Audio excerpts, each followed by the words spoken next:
Tetapi Allah tidak ingin memaksa manusia. Siapa yang mau beriman silakan beriman, tapi tujuan akhirnya adalah baik. Islam, Tuhan mau ini tersebar. Caranya ini sudah tidak bisa diampuni, ini orang-orang yang selama ini di Mekah. Perang. Walaupun kamu sedikit, saya ingin ini berlanjut. Yuridullah yuhiqqal haqqa bi kalimatihi wa yaqta' dabiral kafirin liyuhiqqal haqqa wa yubtilal batil. Ada hal yang menarik di sini. Kebaikan itu kuat karena esensinya.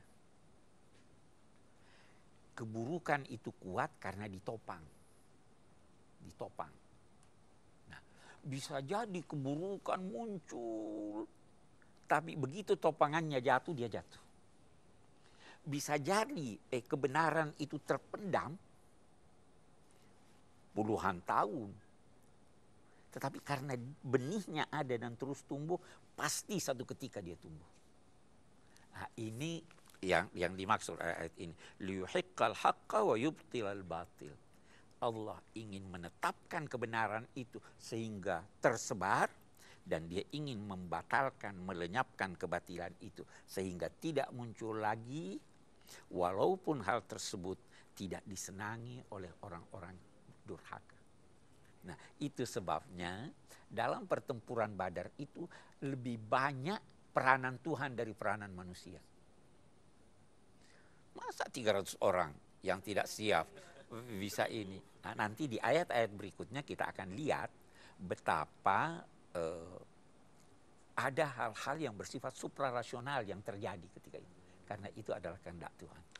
Pemirsa, tetaplah bersama kami. Kami akan mendengarkan di segmen berikutnya ulasan dari Pak Quraisy mengenai semua dari ayat 1 sampai 8 ini. Kami akan segera kembali setelah pesan-pesan berikut ini. Pemirsa, tidak terasa kita sudah di penghujung acara, dan di segmen ini kita akan mendengarkan kesimpulan dari Pak Quraisy dari ayat 1 sampai ayat 8. Pak, silakan. Baik, kesimpulan. Yang pertama, tujuan perang adalah dalam ajaran Islam adalah untuk menghindarkan penganiayaan, bukan untuk menyebarkan agama. Itu satu yang penting. Apalagi untuk mendapat keuntungan materi. Yang kedua, kita lihat, yang kedua itu adalah materi yang diperoleh dalam peperangan itu sebenarnya milik Allah, dan itu ditentukan pembahagiannya oleh Allah dan dibagikan oleh Rasul Sallallahu Alaihi Wasallam. Itu kita lihat. Yang selanjutnya, orang yang dinamai mukmin intinya adalah mempunyai hubungan baik dengan Tuhan dan hubungan baik dengan sesama. Hubungan dengan sesama itu dianjurkan atau sangat dianjurkan agar